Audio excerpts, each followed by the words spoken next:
ముందుగా అందరికీ నమస్కారం. నేను మిరాజ్.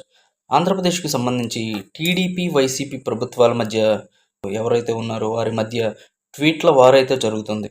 అది ఏంటంటే వైసీపీ ప్రభుత్వం అధికారంలో ఉన్నప్పుడు ప్రతి ఒక్క దానిపైన కూడా ఆఖరికి టాయిలెట్స్ పైన కూడా స్కూళ్ళు ఉన్నాయి కదా! స్కూల్స్‌లో టాయిలెట్స్ పైన కూడా ఎక్కడో దాకా ఎందుకు తిరుమల తిరుపతి దేవస్థానం ఏదైతే ఉందో అక్కడ ఆ శ్రీవారి పాటలు కావచ్చు, లేకపోతే శ్రీవారికి సంబంధించిన బొమ్మలు కావచ్చు, వాటిని వేసేవారు. జగన్మోహన్ రెడ్డి గారు ఎప్పుడైతే అధికారంలోకి వచ్చారో అక్కడ జగన్మోహన్ రెడ్డి గారికి సంబంధించిన బొమ్మలు గానీ, ఇలాంటివన్నీ వేయడం జరుగుతూ ఉంది. అంటే ప్రతి ఒక్క దానిపైన అంటే బాత్రూమ్ దగ్గర నుంచి దేవుడి మందిరాల దాకా ప్రతి ఒక్క దానిలో కూడా జగన్ గారి రంగు లేకపోతే తిరణాల్లో జరుగుతూ ఉంటాయి. తిరణాల్లో జరిగే సమయంలో కూడా ఆఖరికి ఆ ప్రభలకి జగన్ గారు జెండా అది ఏదైతే ఉందో దాని గుర్తులతో ప్రభలను కట్టడం. దేవుడు